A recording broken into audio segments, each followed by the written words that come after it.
Guillaume Bourgin, bonjour. Vous êtes enseignant en premier degré à l'école Paul Langevin près de Valoris ou à Valoris. À Valoris. Et nous allons parler de Twitter en classe. Alors comment vous est venue l'idée d'utiliser Twitter dans vos classes?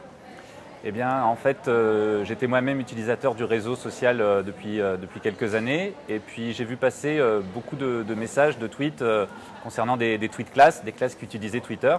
Et ça m'a vraiment intéressé. Donc, j'ai suivi ça avec attention pendant toute une année. J'ai échangé avec des enseignants qui pratiquaient Twitter en classe. Et puis, à l'occasion d'une nouvelle année scolaire, il y a 3 ans, je me suis lancé avec mes élèves. Alors l'idée de départ ou le facteur déclenchant, c'était une sortie, c'était quoi exactement? Oui, c'est ça exactement. On a pu partir une semaine en classe de mer à Saint-Jean-de-Cap-Ferrat. Donc l'idée, c'était de s'appuyer sur cette sortie pour communiquer avec les parents. Donc au départ, c'était vraiment dans un usage de communication de séjour.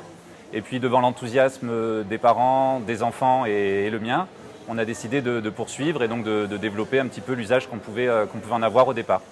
Vous utilisez Twitter au quotidien dans vos pratiques pédagogiques ou pour certaines choses? Eh bien, on l'utilise au quotidien. C'est un outil qui est quand même assez souple, donc ça permet de s'adapter vraiment au rythme de la classe. Il y a un élève qui est responsable de Twitter en classe, donc qui tous les matins va voir les nouveaux tweets et les nouveaux messages et les interactions qu'on peut avoir. Et puis, c'est aussi parfois une utilisation pour des projets plus particuliers, mais voilà, en général, on l'utilise vraiment au quotidien.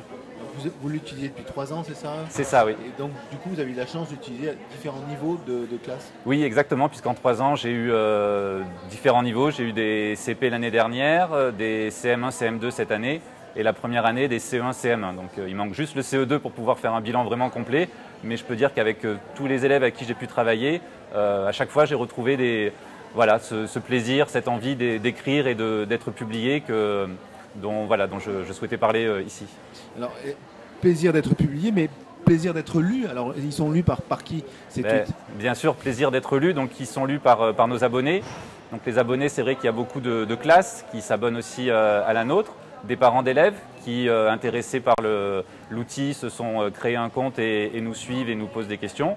Et puis, des gens, des enseignants, de la famille plus éloignée, des curieux qui peuvent échanger ou simplement lire et puis mettre un petit j'aime à un enfant sur un message qu'il va envoyer et qui lui permet de se dire voilà, qu'il écrit vraiment pour être lu. C'est vrai que le petit cœur existe maintenant sur Twitter depuis C'est peu. En termes pédagogiques, donc, en quoi c'est utile? Quel est l'apport véritablement de Twitter dans votre pratique pédagogique au quotidien? Mais moi, c'est vraiment un outil supplémentaire qui va me servir dans la pratique, donc ici en production d'écrit particulièrement. C'est-à-dire qu'il y a un côté ludique qui est vraiment intéressant, le fait de passer à l'écrit sur un ordinateur, sur une tablette ou encore mieux sur le téléphone du maître, ça donne un côté un peu particulier à cet écrit.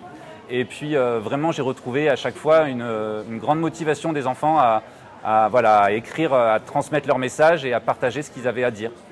Est-ce que vous avez une idée de ce qu'on peut faire avec Twitter et qu'on ne pourrait pas faire sans Twitter en classe?